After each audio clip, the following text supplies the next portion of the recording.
മുൻ കേരള പ്രതിപക്ഷ നേതാവ് രമേശ് ചെന്നിത്തല അന്തരിച്ച കോൺഗ്രസ് നേതാവ് കെ കുഞ്ഞികൃഷ്ണൻ നായരുടെ വീട് സന്ദർശിച്ചു. വെള്ളിയാഴ്ച ഉച്ചയോടെ വീട്ടിലെത്തിയ അദ്ദേഹം കുഞ്ഞികൃഷ്ണൻ നായരുടെ ശവകുടീരത്തിൽ പുഷ്പാർച്ചന നടത്തി. തനിക്കും കുഞ്ഞികൃഷ്ണൻ നായർക്കും വലിയ ആത്മബന്ധമാണുണ്ടായിരുന്നതെന്ന് അദ്ദേഹം പറഞ്ഞു. മക്കളായ വേണുഗോപാൽ, സുരേഷ് എന്നിവരെ കണ്ട് അനുശോചനം അറിയിച്ചു. കോൺഗ്രസ് നേതാക്കളായ V P. Abdul Rasheed, Shanthamma Philip, A. Balakrishnan, T P. Chandran തുടങ്ങി നിരവധി നേതാക്കൾ രമേശ് ചെന്നിത്തലയ്ക്കൊപ്പം ഉണ്ടായിരുന്നു.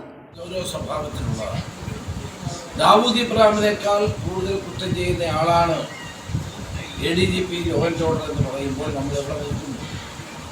പൊളിറ്റിക്കൽ സെക്രട്ടറിക്കെതിരെ എല്ലാ സ്വർണ്ണക്കള്ളക്കടത്ത് കേസിൽ പ്രതിയാണ് എന്ന് പറയുമ്പോൾ നമ്മൾ എവിടെ നിൽക്കുന്നു? അപ്പോൾ കേരളത്തിൽ നടക്കുന്ന എല്ലാ അക്രമങ്ങൾക്കും കൊള്ളകൾക്കും അഴിമതിക്കും കൂട്ടുനിൽക്കുന്ന ഒരു ഭരണകൂടവും ഒരു മുഖ്യമന്ത്രിയുമാണ് നമുക്ക് കാണാൻ കഴിയുന്നത്. അൻവർ പറഞ്ഞതുകൊണ്ട് അതിനെ തള്ളിക്കളയാൻ കഴിയും. അൻവറുമായി ഞങ്ങൾക്ക് അഭിപ്രായ വ്യത്യാസം ഉണ്ടാകും. പക്ഷേ അൻവർ പറയുന്ന കാര്യങ്ങൾ അതീവ ഗൗരവ സ്വഭാവത്തിലുള്ളതാണ്. ഞാൻ പ്രതിപക്ഷ നേതാവ് എന്നപ്പോഴും ഉന്നയിച്ചിട്ടുള്ള കാര്യമാണിത്.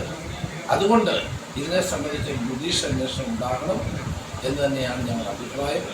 അത് ചെയ്യുന്നില്ലെങ്കിൽ ശക്തമായ വിഭജന പ്രക്ഷോഭവുമായി UDF മുന്നോട്ട്